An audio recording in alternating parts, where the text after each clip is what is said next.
Meeting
to order. We'll start out with the Pledge of Allegiance, please.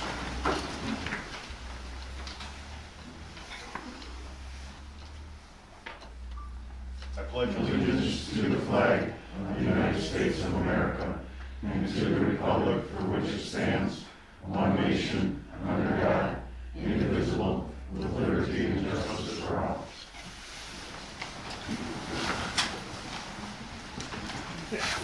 Roll call. Trustee Honeyshaw. Present. Trustee Clark. Here. Trustee Renner. Here. President Lysick here. Clerk Kellner. Here. Trustee Goodman. Here. Trustee Kahn. Here. Trustee Long. Here. Attorney Schober will be here. Okay. Item 2, public comments. If anybody has any public comments, please step up to the podium, write your name, address down, and try and keep it to about 2 minutes or so. I will also mention that we are live streaming the meeting right now, so anything that is said during open session will be picked up. Leah Figal, 228 South 897 Jackson Parkway. As I sat here at the last board meeting, I couldn't believe what I was hearing. You all owe Bobby Wappert and Sadie Sonnenberg a huge apology. You had an anonymous whistleblower accuse them of mishandling the museum, and you had convicted them without even hearing from them. You didn't let them defend themselves. You ran their good names through the mud. Not one of you asked to see the supposed historical documents that were in the trash, or see the mold damage from the faulty humidifier. Trustee Honeyshaw was the only one that would admit that he was unfamiliar with the situation. Yet along with the rest of you, he voted to replace these 2 volunteers. This is a small village. A simple phone call to these ladies would have fixed the situation. I am ashamed that none of you did any homework on this agenda item and that you just went ahead and condemned them. We all deserve much better than this. And then I'd like to speak to the zoning change. That area, the interstate, has been slated for that kind of development for years and years and years, and I'm in favor of the zoning change. Thank you very much.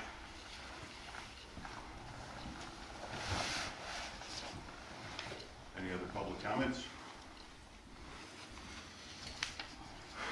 Joe Kalanick, S73W22446, John Drive, Big Bend. I'm going to talk about something a little bit differently.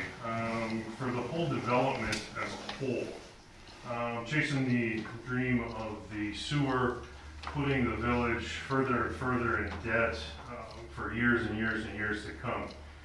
I'm asking the village to possibly look at a different avenue.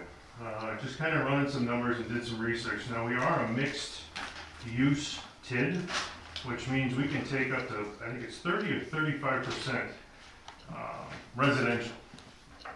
So just running the numbers on some of this, with then not having to put any sewer or water in, Harvest View is already slotted to go at 23 lots, which is 31.5 acres. That's supposed to tie in with Fickows, which is at 20.23 acres. Like I said, just going through some quick numbers, and like I said, I went to the county, to the state, and then proposed this, and if we were to zone back of any properties less than 30% of the entire TID, we can go to residential. And as long as we don't use any TID funds to do so, which we wouldn't have to, we have a different avenue to start bringing revenues and development to this community. So, with that being said, looking at the last 3 developments of Guthrie Estates, Lake Park, Windwalker, probably going a little bit on the conservative side as far as about $400,000 with lot and house as far as an improvement or assessed value. Harvest View is at 23 lots at $400,000. That puts us at about $9.2 million of development right there. Homes by Town now also has another 61.5 acres that's currently developed or zoned industrial. If this were to go back, which I believe it was originally residential, which that is part of our TID, I believe it is part of, or less than the 30 to 35% of the entirety of it. Just using round numbers at 61.5 acres, roughly twice the size of Harvest View, go 46 lots, that puts you at 400,000, that puts you at 18.4 million right there on the development. So you want to go a little bit further, pick out 20 acres. Let's say you get 15 lots out of that one at 400,000 apiece. That puts you at another $6 million. You're at $33.6 million in development, and we haven't spent a dime. So, annual revenues on that too. Let's say you're for about a $400,000 assessed value, your taxes are about $7,000. At what is it, 44% of that. On the Harvest View Homes by Town, 61.5 acres in Ficko, so it totals 84 lots. You're looking at an annual revenue of $258,720 that we didn't have to spend any money on. Go a little bit further, there's also Forest Edge that owns 34.6 acres. Now this might be a gamble that we might have to see how much of the development is actually within that 30% and if this would qualify, because that's at another 34.36 acres. Getting probably a rough estimate of about 20 lots, you got $8 million right there. So we're over $40 million without spending a dime. So instead of throwing more money, more of the village's money at this over and over, and now we have a failed test well, we have other studies that are going on. You know, to sell residential where it was originally supposed to go is going to be an easy sale. Be honest with the developers. Say you've investigated this every way to Tuesday. It's just not feasible with the amount of debt that we currently have, the amount of debt that we will incur from all of this, and the overall payout. Let's face it, probably my kids' children won't see a dime from this. Because after this one goes, it'll be to phase 2, it'll be to phase 3. We're never gonna get a payout on this. Let's come back, be realistic, look at something like another avenue.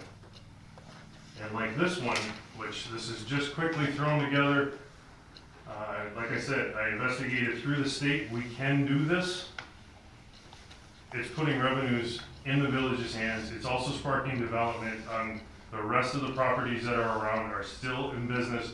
They can still develop different smaller stuff that doesn't require the sprinkler or sewer or water that they would require if they're gonna be a larger business. We gotta be creative. We're too small not to. And when we get in the room with all these developers and we're the smallest fish in that pond, it should really scare the hell out of all of us. That's about all I have. Y'all know who I am, you have my phone number. If you want to discuss this further, I'd be more than happy to. Thank you. Thank you, Joe.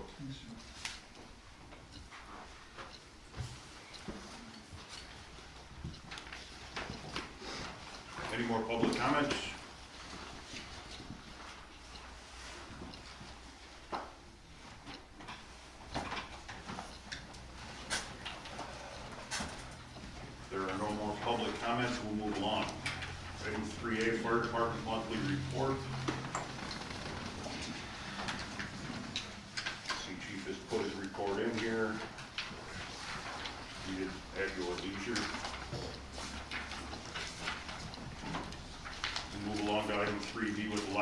monthly report.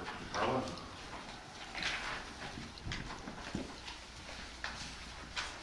I'm really glad it's September. It was a long summer, and I think our library is starting to come back again. I've been pretty closely monitoring the statistics just to see how to plan for the next year. And finding that on average, we've returned as far as our physical items and the use of the library, we're at about 75% of seeing the real people. And I have a feeling that for quite a while, that's just how it's going to be. But on a real positive note, our library system is really supportive of all of us. We're all in the same situation. I got a $12,000 check today, which is our second half of our county funding for the year. That's always a nice check to see. And a couple of hours ago, this room had 9 adult seniors in it.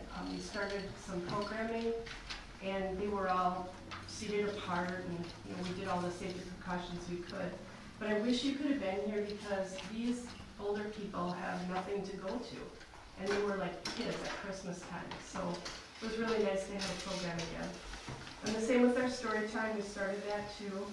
A caveat is I have to store the toys, so I have some storage problems right now, but I'm working on that. Hope that'll be resolved. And just to let you all know that I'm working with 4 other libraries, Brookfield Library, Muskego, Watertown, and ourselves. And we're doing a virtual program. It's put out by a company called Colossal Fossils. And it's being offered 4 weeks in a row. It's for families, and it's about dinosaurs and women in science, and there's various topics you can sign up for. I also was in a seminar with the school librarians in the area, and that was really interesting because we all share a lot of the same concerns. They, of course, are concerned about not having kids come into their library because of the shutdown, and we're trying to work with them so we can share some of our ideas.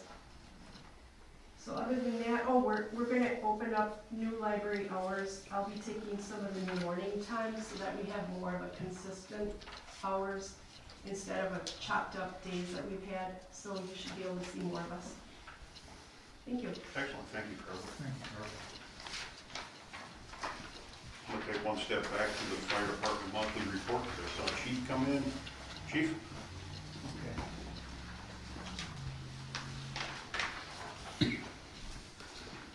All right, we had 10 calls for the month, bringing our total for the year at 132. Our yearly pump testing has been completed, both engines passed. Plans are being made for this year's fire prevention program. We will have to change it up a bit this year due to social distancing, and so we're trying to get all the input from the schools and see how they want to do it this year. And we are starting to plan for our 2021 Ice Fishing Jamboree. The date for this year's Jamboree will be January 16th at AJ's on Big Muskego Lake, if we can have it. We're going to probably wait till after election and see how things go before we get too excited about it, but we're starting to make some plans, get donations, that type of thing. Any other questions? All right. Thanks, Chief. Item 3C, Police Department monthly report. Good evening all. Good evening, Chief. Report there in front of you. 1 theft, 2 fraud ID cases, 3 drug-related offenses, 4 impaired drivers, 1 disorderly conduct, 11 total incidents. If you want to take a look at the items and note while I'm going through this, you might have questions. So we would take a look at that when I finish the rest of the stuff, and you can ask them at the end.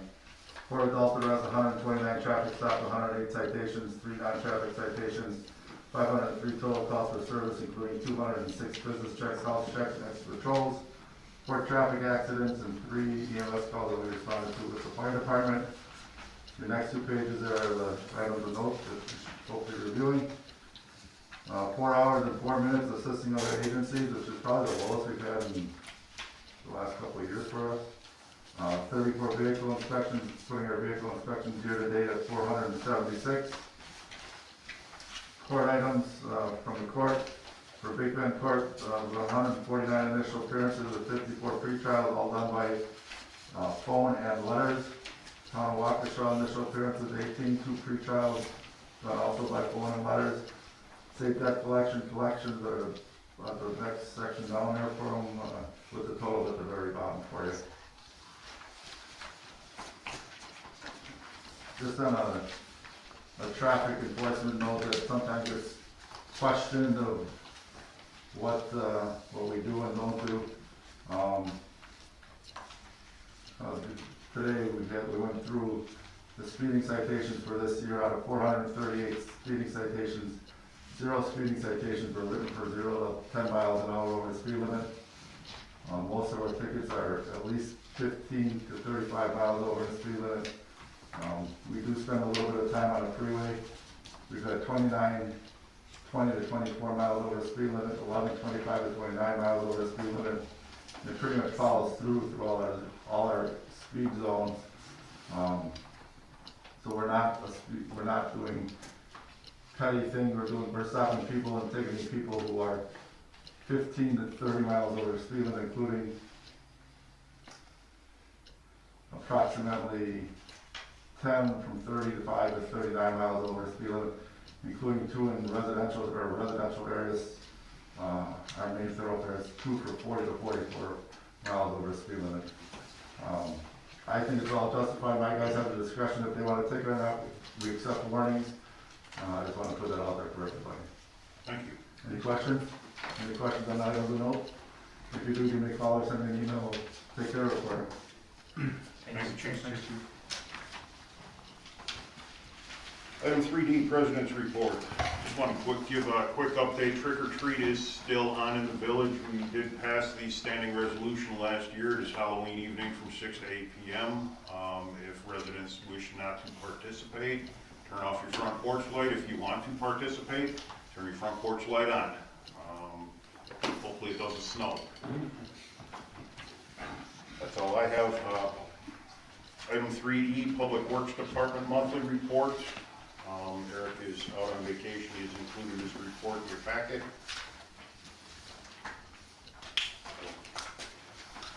Read it at your leisure, please. Reports from professional services. Anything, John? Nope. Excellent. Move along to item 4, consideration and approval of minutes. Approval of September 3rd and September 24th, 2020 Village Board meeting minutes. I will make a motion to request the reading of the minutes For both. for both. Any further discussion? All in favor? Aye. Opposed? Motion carries.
I'll make a motion to approve the minutes of September 3rd to September 24th as presented. I have a second. Any further discussion? All in favor? Aye. Opposed? Motion carries. Item 5A, discussion, consideration, and approval of bills from September 16th in the amount of $59,560.54. I'll make a motion to approve the bills in that amount. Second it. Any further discussion? All in favor? Aye. Opposed? Motion carries. Item 5B, discussion, consideration, and approval of bills from October 1st in the amount of $96,125.64. Make the motion to approve the bills in said amount. I'll second Any further discussion? All in favor? Aye. Opposed? Bills are paid. Item 6A, old business. Discussion, consideration, and possible action regarding the Cajun Fill site in general, as well as your conditional use grant and their site plan. Engineer Ralph could not be with us tonight, but she did submit a report from the September 29th site inspection, which was the final inspection based on our letter of violation.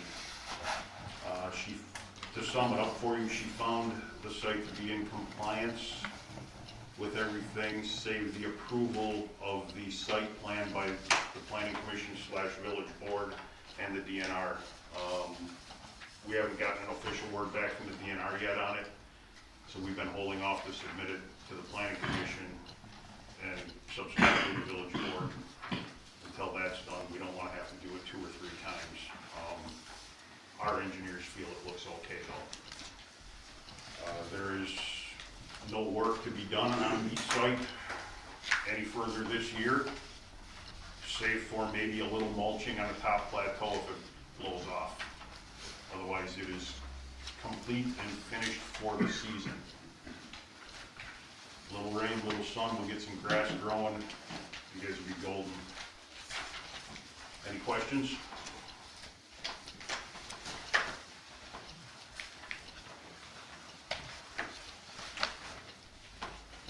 No action. Thank you guys for all the effort getting it up to this point. Thank you. Absolutely, thank you. So, quick question. Being that you're not taking any action, that means we gotta come to the planning commission at the end of October, and then in November we'll get it? I don't know that you need to be present for those. Okay. I'll let you know via email if we need you there to explain anything. All right. Otherwise, it should be as it's already submitted to us. Okay, perfect. Like I said, we had both of our engineers look it over, and they didn't see any problem. We're just waiting for direction from the DNR. Okay, thank you. Thank you very much. Item 6B, discussion, consideration, and possible action regarding Con Oil's update. Mailed your out report to the Planning Commission last Thursday that the site is fully compliant. We need to address the other pond, the northernmost pond, next spring. But we'll do it at that time, so there's no action there. Item 6C, discussion, consideration, and possible action on groundwater exploration proposal update. Jeff Gibson gave us an update last meeting. He doesn't have pricing for us yet on phase 2. I was hoping he'd have it for us by tonight, but he didn't. We ruled out the Ball property as a possible location. It's not within the TID, and we would never recoup any cost if we were to go there. So we're pretty much locked into the area just south of 43 that he mapped out. Can you give any kind of expectation on the timing for that pricing? He was really, I emailed him this morning, just to kind of poke him, and he had hoped still today, but I didn't get anything back. I would think within the next week or so we'd have something.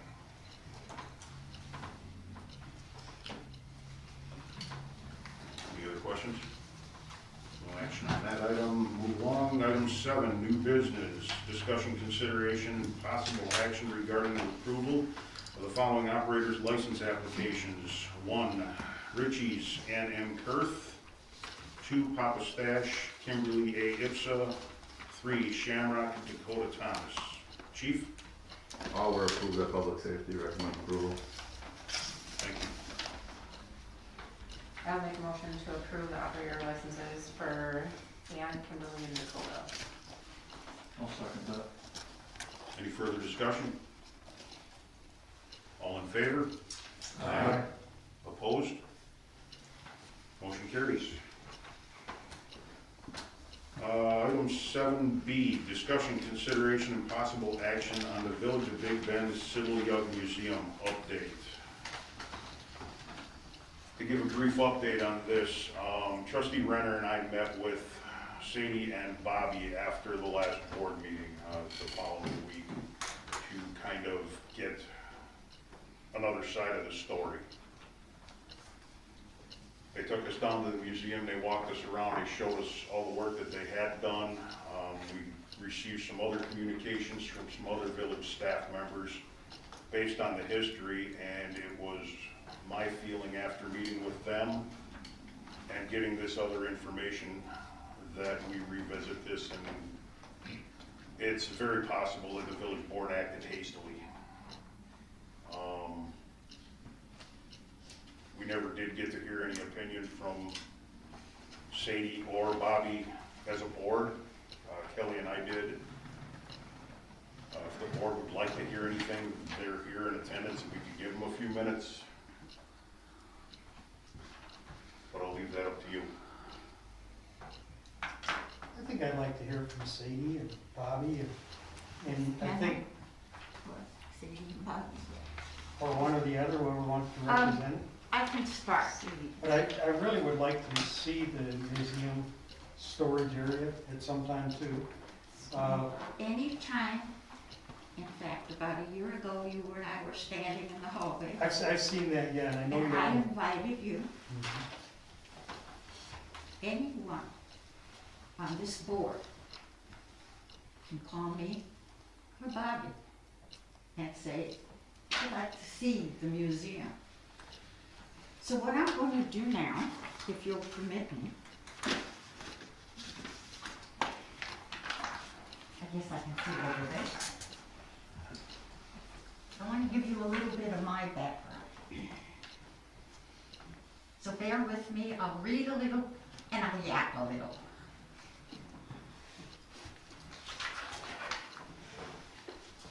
My experience and background. I was library director for 35 years. I started when the library had maybe 2,000 books. When I retired in 2014, I left with around 15,000 books. During that time, part of my training was to weed out the collection and learn how to save historical items. That was my background, part of it. For 25 years during that time, my husband and myself had a successful quality antique business. I learned a lot from that too. I also like to mention, because I've been in the village all this time and I love it, I was the parade coordinator when Big Ben had our 4th of July parade. It was a great parade. And also, I was one of the original volunteers who started Rumble in the River, working with Eric. I want to say, how did the museum get started? And Nancy will attest to this. Because years ago, Nancy and I were close friends. Correct? Yes, we were. Several years after I was hired from the village, at that time, the village clerk was Sybil Young.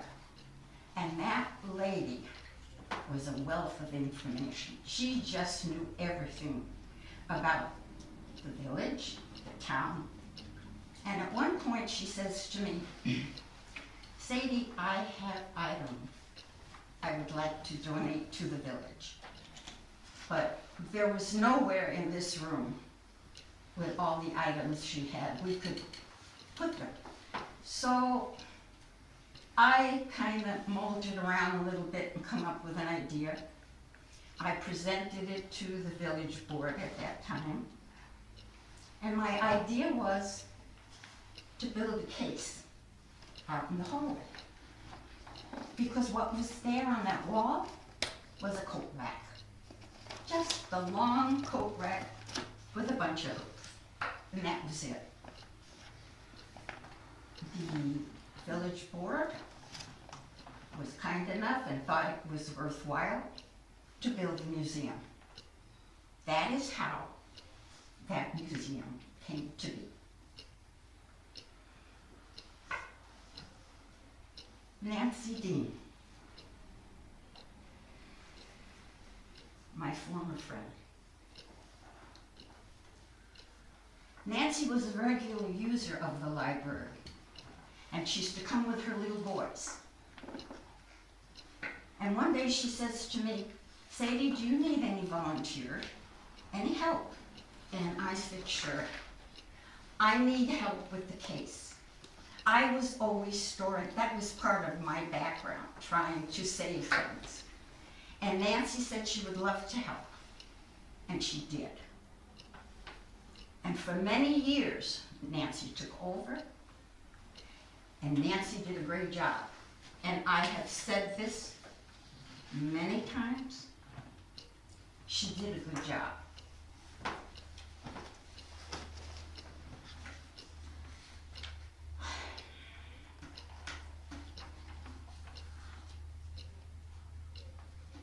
Another thing, storage.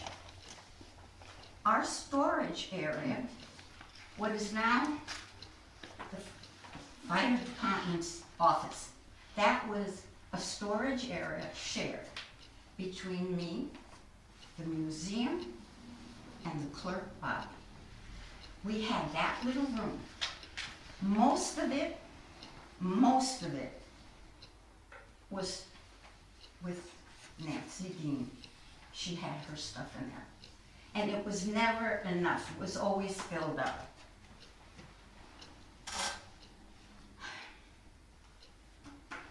The museum is just one room down there. One room, that's all it is. There is no way you can keep everything. And not everything, even though it's old, has historical value. I don't feel in any way I disposed of items that I felt, and Bobby felt at the time, were not necessary to keep. Again, you cannot store everything. It's impossible.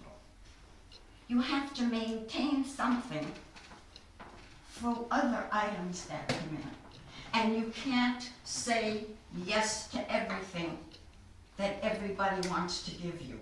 You just can't. There's not the room.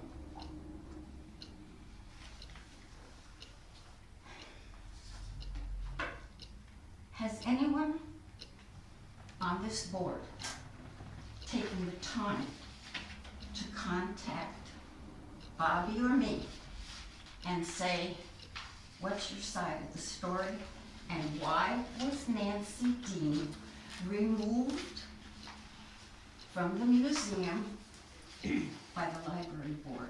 Did anyone take the time to ask that question? No. We were thrown under the bus in high gear.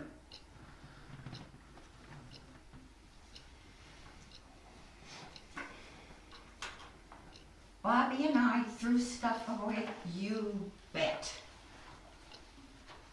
There are people in this room who saw. You could not walk in that room. with all the items that were there. And again, knowing antiques, knowing historical value, and working with a clerk who knew what should be saved as far as the village was concerned, items of importance that should be saved for years. Bobby and I have worked together over 20 years. What one don't think of, the other does. And I'm proud to call her my friend. I took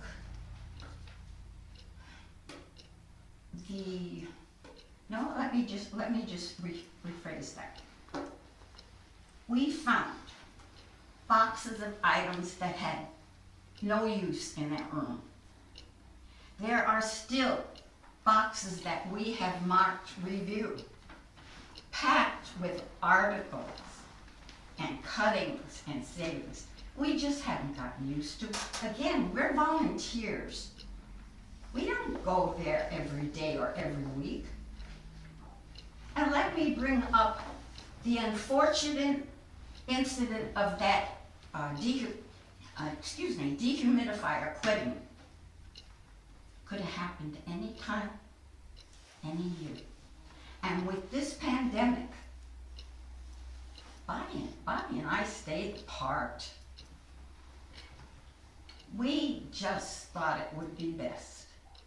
And so we did. So that happened, and I feel bad about it. What did we throw out? 5 or 6 books? How many? I think there were that many. That were in a box on the floor. Was there any initial long-term damage? No. And if there were, do you think I'd be afraid to tell you? No, that's not me. Some of the items we threw out, Gerber baby food jars. Gerber baby food jars. Broken, old frames. I know an old frame. I sold quality old frames. I know what could be repaired and sold, and I knew what should be thrown out, which I did. Magazines from areas that had nothing to do with the village of Big Bend. History. Nowadays, young people, with a click, can bring up whatever they want. I also located encyclopedias. When I was director, I threw out. That was our procedure then. Anything that had to be disposed of, we put in the hallway. I found encyclopedias that had no value anymore, unless you want to send them overseas, which I have sent books overseas. And they were there. That place is limited. Another thing, there's Pepsi bottles, multiple copies of flyers, multiple copies of all kinds of things that did nothing but take up boxes. And you made up copies after copies after copies. Again, did anybody take the time to find out? No. Why should you? I have for each and one of you the minutes of the library board when they terminated her. That's the word they use. I will pass that out. Also, one of the items, and this, you might not like me saying this, but I'm going to say it because I am who I am. One of the items that was carried over, and you will remember this from when we had the storage room up here, was an item, I believe it was maybe one of the first things I just got great pleasure in throwing out. It was a man's urinal. To this day, I don't know what important man in the village of Big Bend urinated in it. I felt there was more room on those shelves for a better item than a urinal. I threw it out. Would do it again.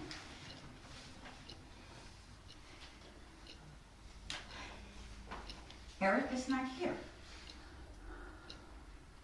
All the items and all the storage over the years, it got away from Nancy.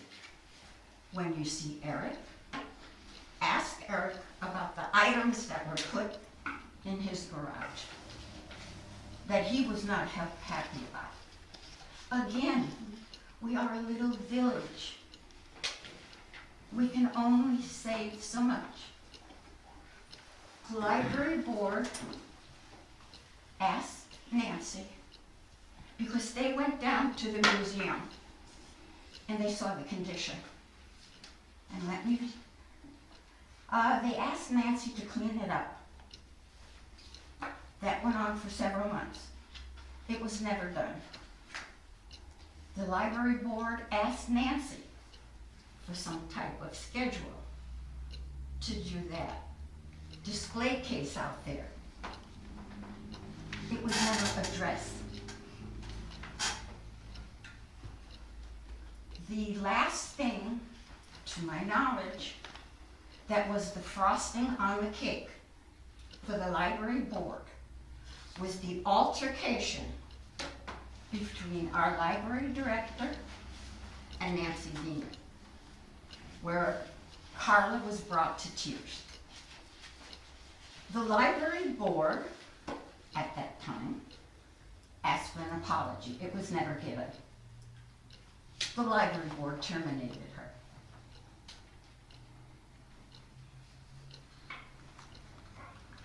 I want to mention the DPW employee who noticed all the items that Bobby and I disposed of. Is it practice for this municipality for having its employees go through garbage? We do not throw stuff in the dumpster. We're too little to reach it. We throw stuff in the garbage cans. And the DPW employee who found these items is Chuck Dean, Nancy's husband. Of course he's going to find things. We throw them away, Nancy. We throw them away. You can walk in that room now. We have a work table set up that we can sit at. Monday, we sat through what? Just one box of stuff from you, page after page. And I'm going to show the board some of the items. We just don't pick up a box and throw it away. We go through every item that you have put in that box to make sure we're not throwing anything away. Monday, it took us 4 hours. We went through one of those boxes.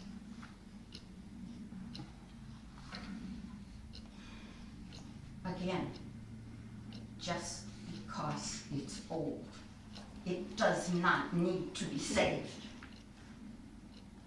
Not for us. The church windows. I live across, for those of you who do not know, I live across the street from the church. All these years in the village of Big Bend. So when it went up for sale, I was concerned. I didn't know what was going to happen with the church. So of course, I watched as to the coming and goings of people walking around, checking on it. One gentleman I noticed kept coming back quite a few times. So one day, being who I am, I went down and introduced myself to him. And I said to him, what were his plans for the church if he were to purchase it. And he said what they were, and I said, what about all the windows? What are you going to be doing with them? And he told me he was keeping the church pretty much as you see it, except for the lower windows that are donated. They are about as tall as me, Bobby, a little wider, a little wider. So and I said to him, would you donate them if you make the purchase? And he said, yeah. Okay. Purchase went through. He contacted me. He took me into the church, and I have photos I will pass out to the board of all of the windows. And he says to me, which windows would you like? And I said, all. And he says, okay, you can have them. But when he was ready, okay, he was ready. Bobby and I were not sure of where we were going to put them. We had to put them in an area where no one could bump into them, where they could be safe. It took us a couple of meetings, and we decided an area where to put them, to slide them in, and they would be safe. Some of them, a couple of them are fragile. A couple have some kind of a fine crack. But overall, they're beautiful and they're okay. When we had the slot ready, two of my sons were gracious enough to bring them down and carefully place them. So that's where they are, and they are safe. I guess I'm just going to finish this with saying, and if you have any questions, I will, but I want to throw you stuff, and I want Bobby to come up and say her piece. I'm very proud of all the years I have given to this village. I have nothing to be ashamed of or regret. I regret I can't do it forever. But I have loved the village and given it my all. Thank you. I just want to let you guys know that we don't arbitrarily just throw stuff out. The stuff in the police department that we have down there, we've checked with Don to make sure is the stuff we need to keep. We plan on checking with John. We've gotten rid of nothing from the fire department, and there is a huge amount of fire department stuff down there. We want the fire department to also go through that and let us know what's important and what's not important. And other stuff that we aren't able to check with people in the village department heads, the Historical Society will be called and check with them beforehand. I've done that in the past when I was a clerk regarding various documents. There's a retention list. The village adopted it as an ordinance. It's from the clerk's office. I'm sure you have it in your clerk's manual. That's what I use a lot for the clerk's information that we keep down there. So we're not just arbitrarily tossing stuff. Thank you, Bob. I will pass out some information. Do we have any comments, questions? You know, I think since,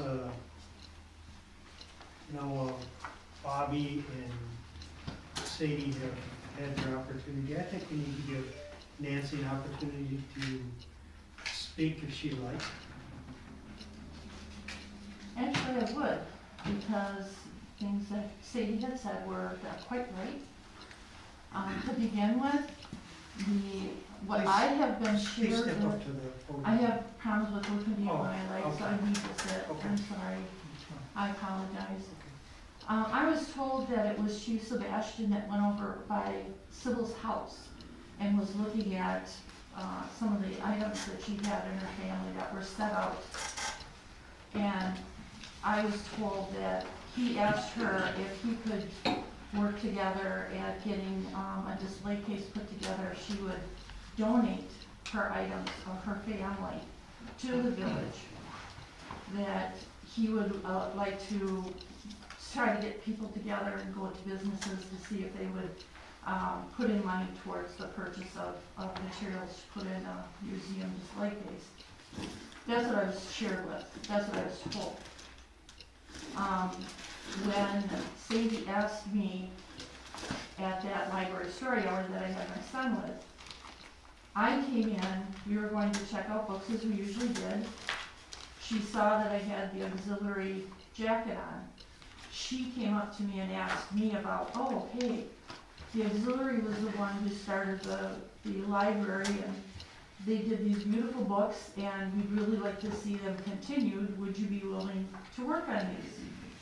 And I said, well, sure, but I said I'd have to go to the Waukesha Museum to find out how to do it properly and materials needed and whatnot. And for many, many years, 28, I have been working with Waukesha County Museum with all of the different directors and all the different archivists that have been through the years. It started out with Terry Bierbacher. She was really my mentor. She really gave me a lot of good information on what to do, and every single time I'd spend weekend after weekend after weekend at the museum researching the history, because I was told by Sadie that because the library services both Big Bend and Vernon, that I was supposed to collect both Big Bend and Vernon information. I said, okay. So it started out with the chronological burgundy binders that are in the library. That's how I started out.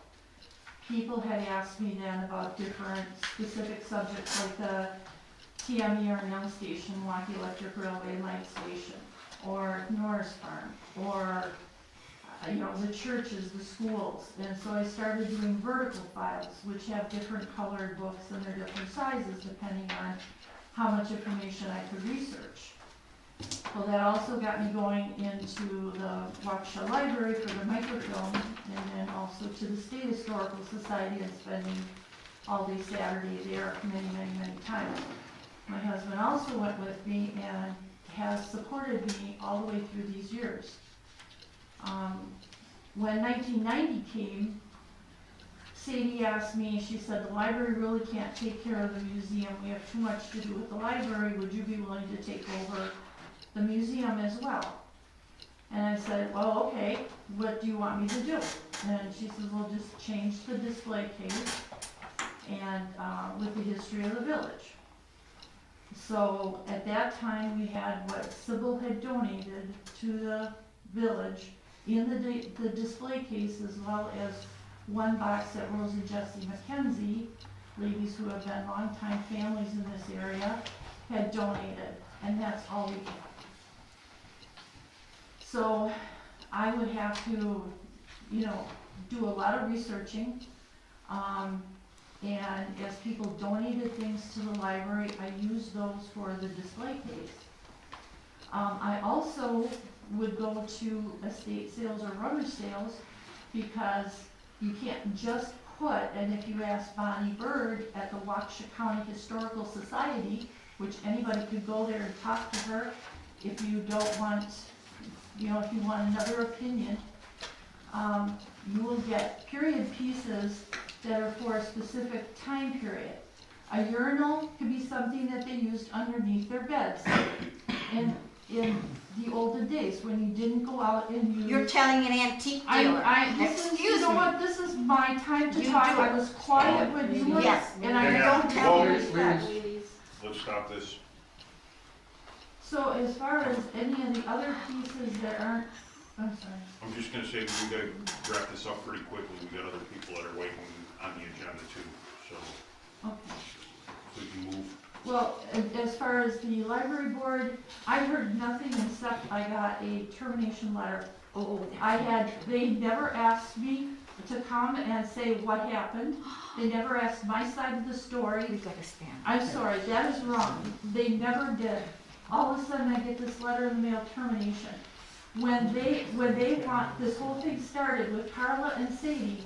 Carla had asked me 3 times if they could decorate the outside of the museum case. I had all of the decorations. I've had them for years. They're beautiful pieces. I said, no, I'll take care of it. It was supposed to be before a village, Christmas party. And they were worried I wasn't gonna get it done. And I said, no, I'll take care of it.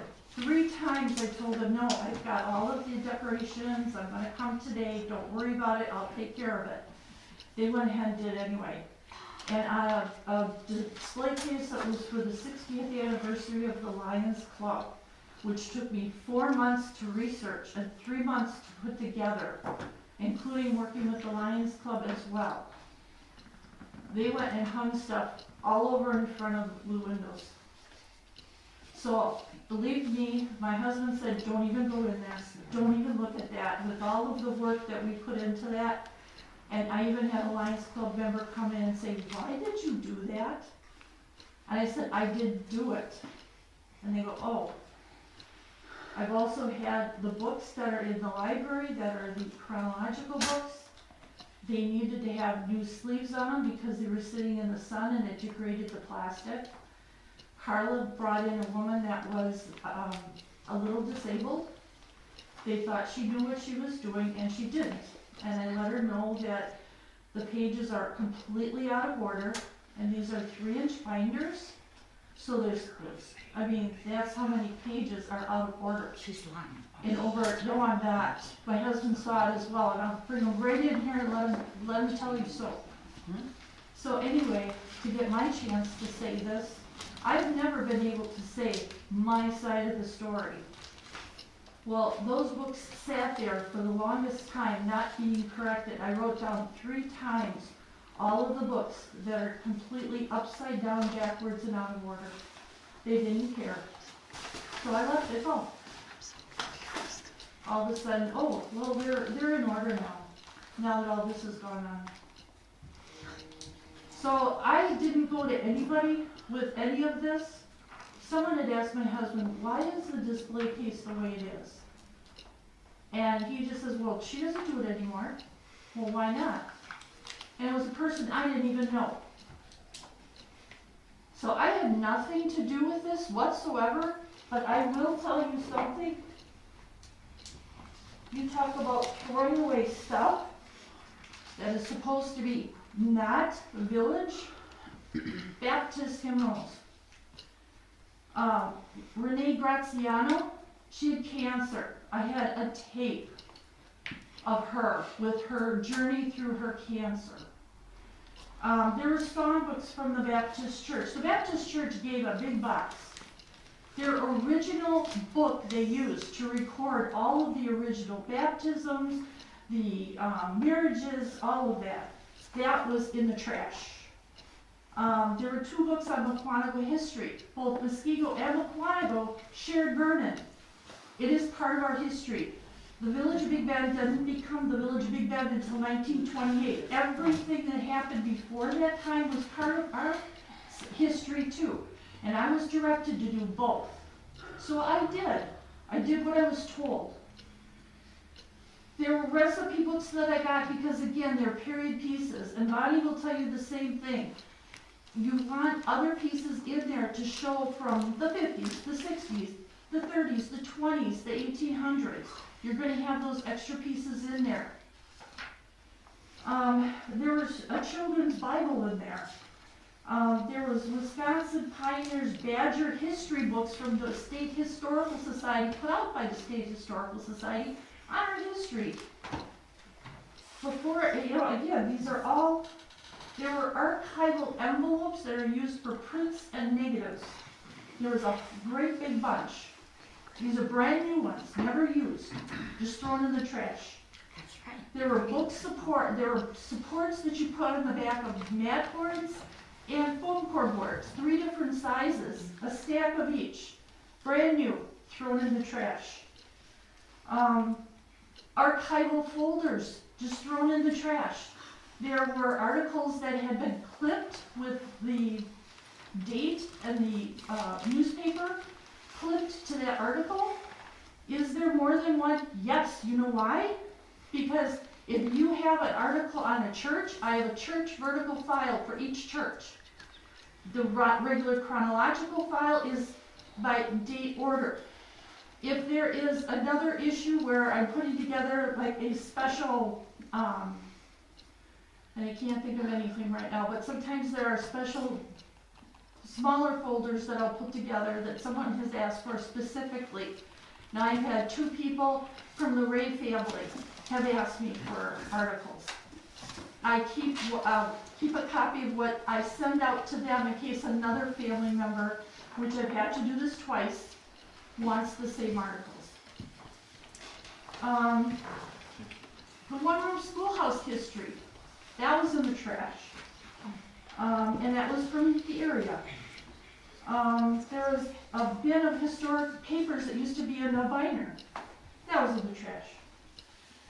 I have a 2.5-inch binder of photographs that were taken of village events. This is back when you bought the film, which we bought ourselves. We paid for the processing. We paid for the double prints because it would go into, say, the fire department has an event, but the police department was also there. So we made extra pictures for both of their history books. They have their own set of history books. So does the fire department for Big Bend Vernon, so does Big Bend. So there are other ones, St. Joe's Church and School, I've done binders for them, they have their own. So again, those weren't paid by the village, those were paid out of mine. And many times I met what the village paid in to the museum out of my own pocket. There are 2 boxes of paperwork, the oldest records from the town of Vernon. I wanted to go through. Yes, there are boxes down there that I wanted to go through that I didn't have time. I'm doing this all myself for 28 years out of my family's time and my own. And so I was working very hard. There's an 11 by 17 scrapbook that Mr. Wessner, that used to have the old Mackenzie store after Mackenzie's had it down in Vernon Center. He gave me a scrapbook that had a lot of information, a lot of old newspaper articles that he gave to me so I wouldn't have to research. I use those all the time when people come and ask me for history for their family, for their house, anything. And I have done that over and over. I have got a huge stack of all the emails people have been sending me asking me for history. I've done that all the way through the years.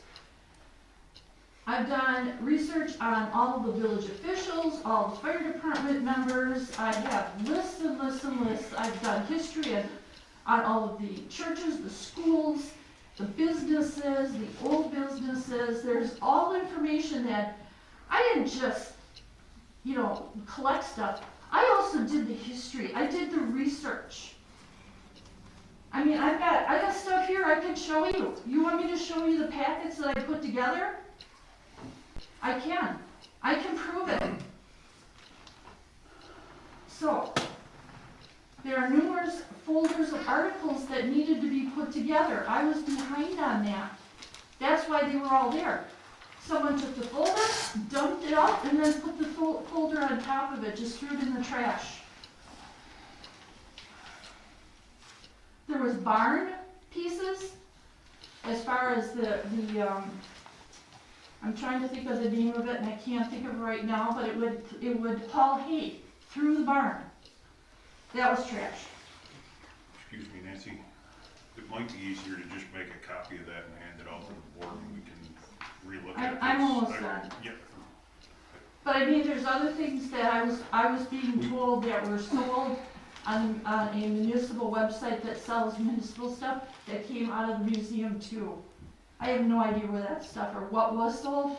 There was supposed to be an entire carload full of my research that went into a separate storage room. I don't even know where that is anymore either. And I told them all, if you don't want it, give it back to me, I'll take it back. I told that to Leah. I got nothing back except for the stuff that was all trashed. This is only the stuff I know that was trashed. I have no idea. And there was fire department stuff that was trashed. So, you know, I'm sorry, but this, you know, you're hearing one side. I never got to tell my side to any of you. So I'm sorry, but you know what? I've worked very hard for 28 years building this museum up for nothing. Or I shouldn't say nothing. Sybil, I have great respect for. That woman donated her personal items, and she goes all the way back to our founders. I'm so proud of her and so proud of her family. Her family would always support us 100%.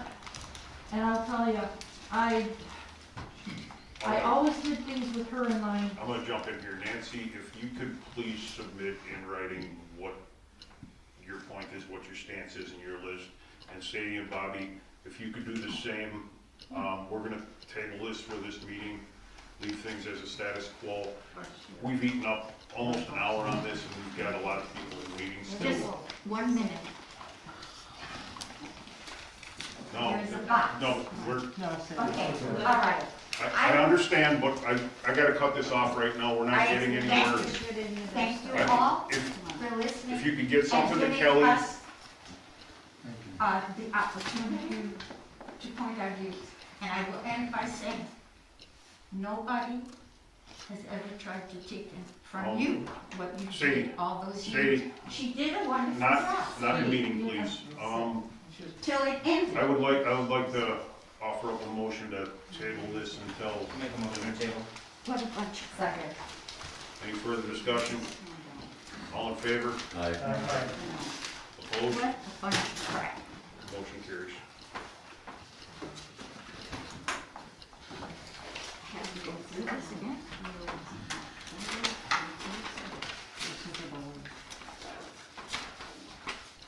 Thank you. You won't have to go through it again, just submit everything to the clerk in writing, and we'll have on the next agenda, we won't have back and forth, so. And thanks for taking the time for Warren and I going down there that day to get a tour. I would express that to all the board members to get down there and do that. It was very enlightening. We burned up 90 minutes like it was nothing, and we only saw a small sliver of some of the historical things down there. So it was very important to get down there. Sadie and I are gonna be down there Tuesday morning. If anybody can come down there that wants to, we'll be down there. You're more than welcome. You're more than welcome. Thank you. What time? We usually get down there about what, 10, 9:30, 9:30, somewhere in there. And then we stay until we're so tired we can't stand it. Okay, we're gonna move along to item 7C, discussion, consideration, and possible action regarding ordinance 2020-08, amending the B4 zoning. You have the ordinance drafted. Actually, it was already drafted. Perfect.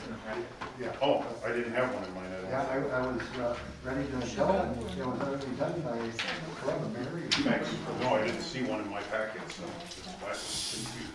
I will read this, ordinance 2020-08, an ordinance amending section 16.402 of the zoning code of the Village of Big Bend relating to permitted uses in the B4 Highway Business District. The Village Board of the Village of Big Bend do ordain as follows. Section 1, section 16.402 of the zoning code of the Village of Big Bend is amended as follows. 16.40 B4 Highway Business District. Sub 2 permitted uses, sub A, the following subject to approval by the Plan Commission of the Building and Site Plans and Plan of Operations. Banking and financial institutions, banquet halls, barber and beauty shops, building supply stores, business and professional offices, dental and medical offices, department stores, garden shops, general warehousing, hotels, motels, indoor recreational facilities, legal non-conforming uses, lumber and building supply yards, nursery, outdoor sales areas, park and ride facilities, restaurants, shopping centers, theaters. That is ordinance 2008-01 from January 3rd, 2008. And also include light manufacturing, fabrication, wholesaling, processing, distribution centers, research and development, trade and contractors' offices with incidental accessory shop and/or fully enclosed materials, vehicle and equipment storage space. Ordinance 2020-08, dated 10/1/2020. Section 2, this ordinance shall be in full force and effect from and after its passage and publication as required by law, passed and approved this first day of October 2020.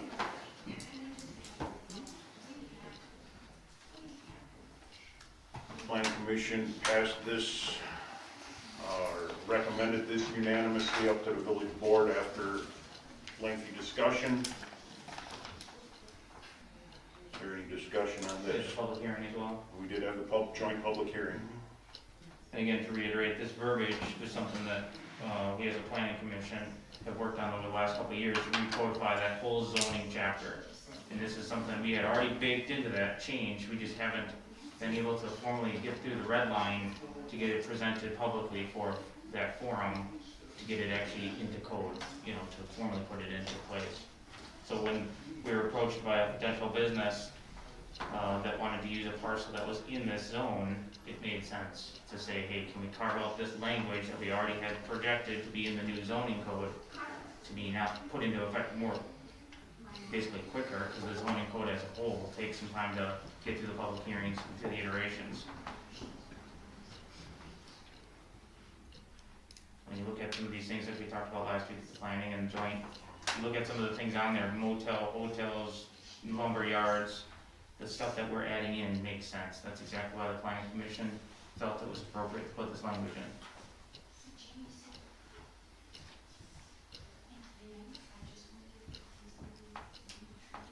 I think the question that I have for the village is, right now, the maps that we have do not match the maps that are on the Waukesha GIS site.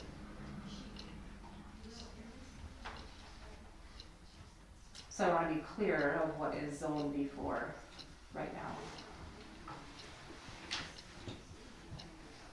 To my knowledge, what's on the map on the wall. So I don't know of anything different, and I bet. So on the GIS site, there's a subdivision. So there's a lot of different maps that have gone around through this group. There are maps where it shows subdivisions dead-ending into industrial states. So my ask would be that planning would look at things and understand what setbacks are needed. Because can you really have someone's backyard abutting heavy industrial or industrial, what are the setbacks? And according to Mary, they're not. The setbacks aren't that far, and you're looking at parking these people right in the backyard. So my ask would be, what is zone B4? Yes, does this fit with B4 zoning? Yes. And I don't think this is, I guess I just question what is the B4 zoning on the map, and then why are the maps different? And as a village, I think we need to get that taken care of. I addressed that this afternoon with Vince, the building inspector, and he informed me that he has a contact at Waukesha County that we are going to work with to get the GIS map to reflect what the actual zoning is, and it'll be available real time to anybody, anywhere. So that should be corrected shortly. So what is the map of truth? Whatever we got via email today, which I believe is the same as that. What's the date on the bottom of that map? 20. March 14th, March 2014. So there's actually two maps that were sent today.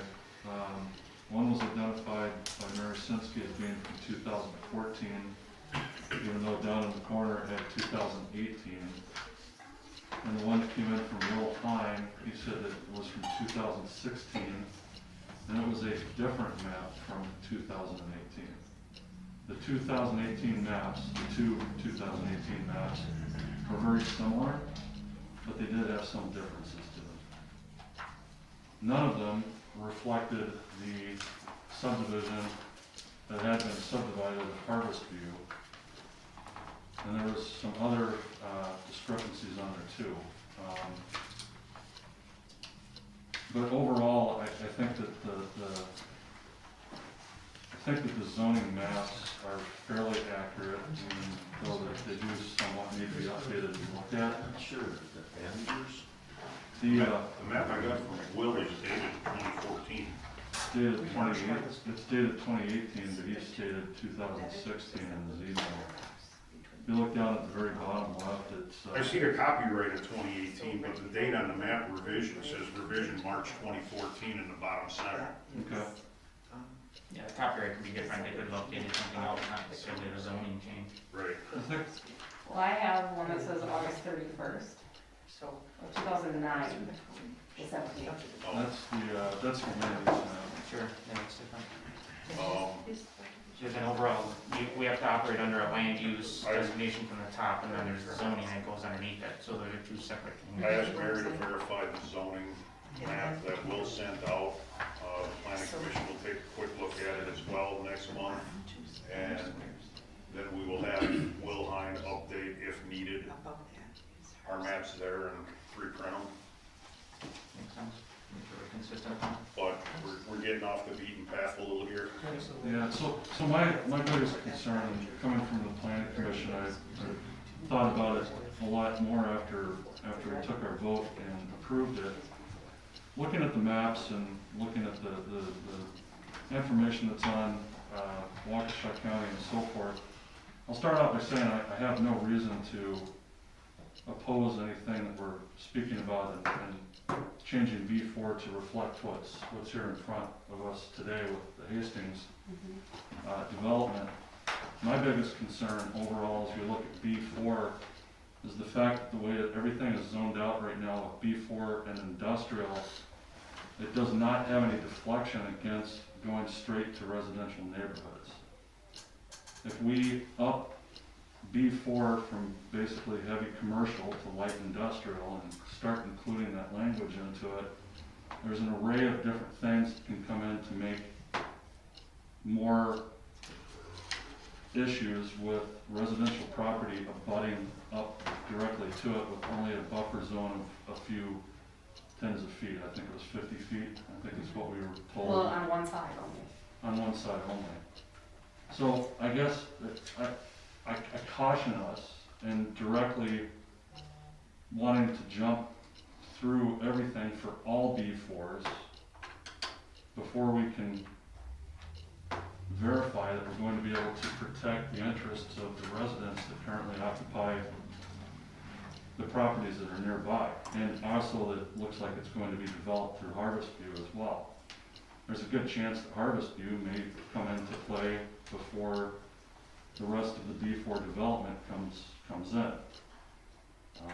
It's, again, not anything to do with the property that's in front of us today for consideration. That is, in my opinion, it doesn't really reflect any contact back to anything that would be considered residential. I want to open it up for discussion, have people think about this a little bit.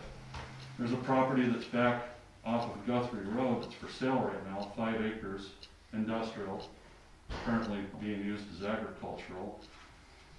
That 5 acres, if it's to be sold, because there's signs up to sell it, it would be outside of the rest of the development stage at this point. It would open up directly to Guthrie, and that would be heavy industrial traffic coming across Guthrie. It's all things that we have to consider going into the future, and I just want to state that cautionary approach to basically going straight into all B4 adaptation of this advancement, if you will, into light industrial from basically heavy commercial. Understood. Perhaps that parcel B4 off of Guthrie needs to be looked at as a rezone entirely. Well, Down the road, I mean. yeah, and maybe I don't understand things correctly, but looking at it through the GIS, all that B4 property through there is being taxed at agricultural and not commercial B4. Right.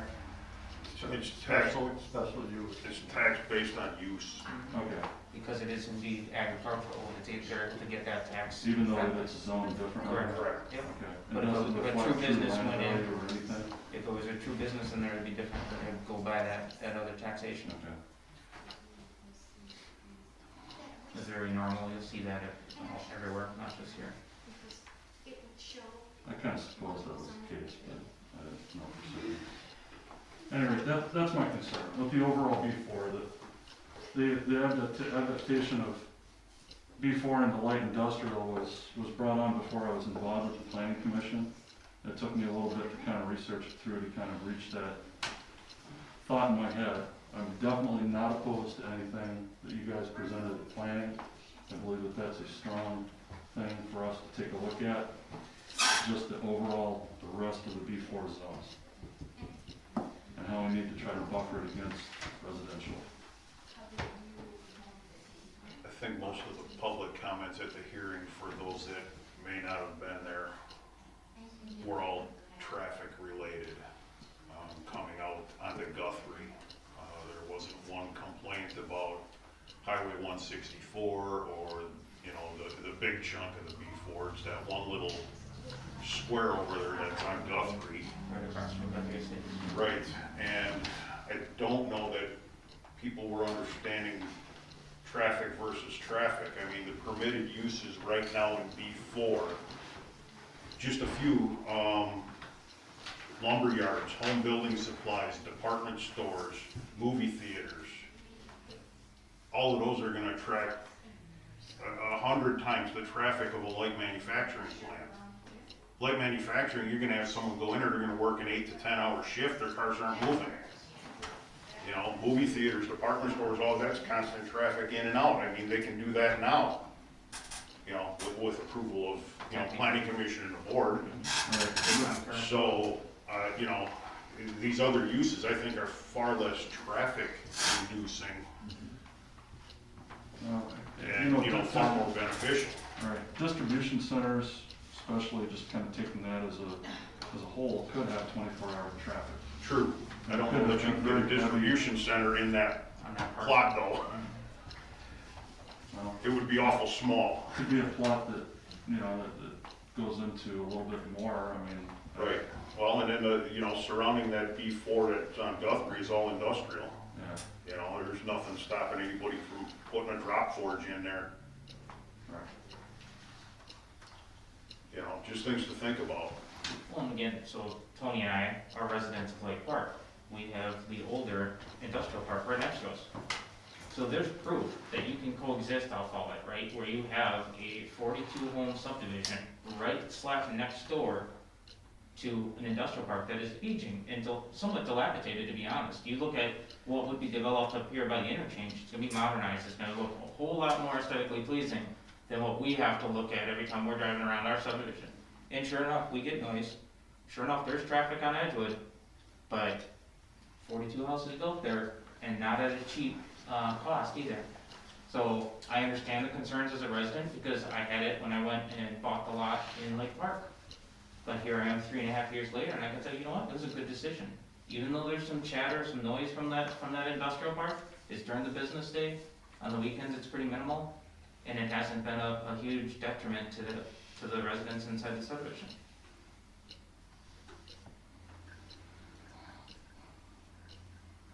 We discussed in the past too, all the commercial traffic, if it did go out on the Guthrie, it was supposed to go north. Yeah, so again, we're leaping ahead as far as the overall long-term picture of that development of that whole area. We'll call it a couple hundred acres, right? And there will be a significant traffic study involved, where they will analyze the volume of traffic, what's the best paths for it, what needs to happen as far as turn lanes, you name it, traffic lights, whatever it may be, to help facilitate the proper flow and minimize to the area any kind of interruption. And obviously be safe from a police and fire perspective. So that will be part of that study. It's not like all of a sudden we rubber stamp this thing and the next thing you know, this stuff's built and we're dealing with all this traffic congestion. There's gonna be quite a bit of effort that has to go through to even get to that. So my only concern was the fact that there's different maps out there, and that, We'll resolve that. that on some of the maps it shows that we would have industrial right up to these neighborhoods with a setback of 50 feet from front lot line and 30 feet from rear, Are you talking industrial or B4? before. Because you do have industrial button up too. Right now, the gray area is buttoned up to Guthrie. It's not Guthrie that I'm worried about, it's the Banner Meadows neighborhood. Right, I'm just But saying, you have it's industrial it's one button and up the there same, too. whether it's Guthrie, I'd say Guthrie Road, the industrial Right. butts right up to Guthrie Road, and you have Right. residential right on the other side of the road. And you have residential to the north, there's that property in, Right, in the but what I'm red. saying is that right now, based on the maps that we're given, you are dead-ending 2 subdivisions into that space. So my ask is that planning re-looks at that Yep. and looks to see what they're going to do. I don't think 30 feet is a good buffer, I mean, that's a parking lot. You know, I wouldn't wanna abut a parking lot. Especially if I looked at, if I built, cause you told the residents that came, well, did you look to see what you were building next to? Well, people that looked at the GIS map, it shows that they were building next to Harvest View. Right? Yeah, that's on the plan. I don't disagree with the zoning change to B4. They're very welcome to come and build in the village, that's fine. What I'm saying is, I think you need to look at what our setbacks are for those individuals that have built there, that maybe it's not going to be residential in Harvest View that they expected to be there. That's all I'm saying. Mhm. No, And that agreed. we fix the maps to make sure that we have a source of truth. Yep, and it sounds like Because there's, right now, trying to figure out what map am I going off of, can't find it. I know the GIS map is not exactly accurate. well, But again, that's where we're your gonna fix residents go, right? That's where you have quick access online. Well, off of, yeah, if I was looking, I would go to the clerk. and that's tomato, who goes where, but, I mean, ultimately, we're a village that controls our own zoning, which means we're a little bit unique when you start looking at like the town of Brennan, which is now village, they don't control their own zoning. So yes, you would hope that a resident that was exploring this area would know we have our own zoning and would come to us for the right information, but maybe not. Regardless, we still have to correct it, the map should be consistent across the board. Right. The Harvest View thing, again, yes, there's a plat recorded, town had already There's expressed. roads Town, named. correct, that's part of that whole process, they had it recorded with the county, but they've already discussed the possible likelihood of abandoning the plat and rezoning to accommodate the large development. If that happens, it happens, if not, that's okay too, but the other thing we have to take into consideration, that anything that is built on any of those parcels that would abut residential has to go through a process, and that process is planning. Planning will review, hey, we might have a business going in right next to this residential. How can we help buffer it? Through the site improvement plan, through the plan of operations, through the landscaping plan. That's where we get creative. We could tell them, hey, we need to adhere to a larger buffer. So there's some flexibility and power that we have as planning before a business would even put a shovel in the ground, is my point. So we can try to attack that concern via the planning process. So a setback that's published of 50 and 30 does not mean that's what it. I'm not saying setbacks are a little bit different. I'm saying we can help minimize the impact through other means. Like I said, the site plan and the landscaping, lighting, all of that stuff has to go through an approval process. And we could require them to berm, we could require them to put heavy landscaping and to help buffer that, to help with the buffer, even if it is 30 or 50 setback, whatever it may be. We have to go back and look at the recodification that we have. That's what makes Kelly, I sense. think it would be important for us in planning, before the recodification comes to final review, Yeah, we still to have to. discuss this and Yeah. make sure that Agreed. anytime that we have any commercial property that's abutting residential, that we have some language inside of the code Yep. to go off of, so that we have that to base our decisions off of. No, agreed. And that's where I was kind of going with my whole conversation, is to make sure that we can address this before it goes to final codification. Yeah, no, we'll have time to review that. I mean, our expectation is we should see that red line version from Mary so that we can go top to bottom again and just, is there any additional concerns that we have to take into consideration before we try to recodify this thing officially? So we can definitely have that conversation.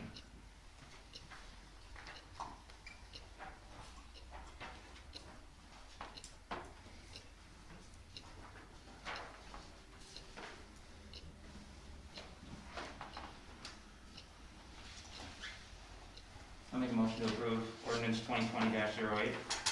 Second. I think we've discussed it to death, but any further discussion? All in favor? Aye. Opposed? Abstained? Motion passes. Thank you. Thank you. Thank you. Item 7D, discussion, consideration, and possible action on adopting the Waukesha, I'm assuming that's county, emergency management plan for the interim until Village of Big Bend establishes its own plan. Update. So planning or public safety met on Tuesday, and we are going to be sending an email to every department head asking them to attend our next public safety meeting so that we can review the plan with them, understand if there needs to be any changes, updates, what that looks like, so that we can be prepared to come to the board with more information. Sounds like a good idea. Let me know when it is. I'd like to attend as well. Please. So no action this meeting. There is no action to Thank be you. taken. All right, item 8. Go into closed session as per Wisconsin State Statutes 19.85, sub 1, sub E, deliberating or negotiating the purchase of public properties, the investing of public funds, or conducting of other specified public business wherever competitive or bargaining reasons require a closed session, specifically to discuss combined/shared services. Roll call votes. Trustee Howdyshell. I will make a motion to go into closed session. Yeah, I suppose a motion. Jump to the roll call, right? I'll second. All right, now roll call vote. I'm sure the clerk had it. Aye. Trustee Clark. Aye. Trustee Renner. Aye. President Lysick, aye. Trustee Goodman. Aye. Trustee Khan. Aye. And Trustee Long. Aye.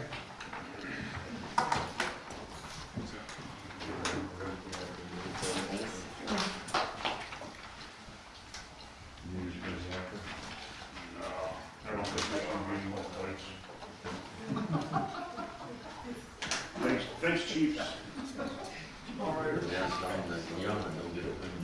Is the red light on there?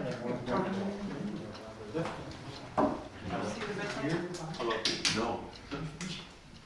I think you leave our front. That would make sense. Kind of like on the left side.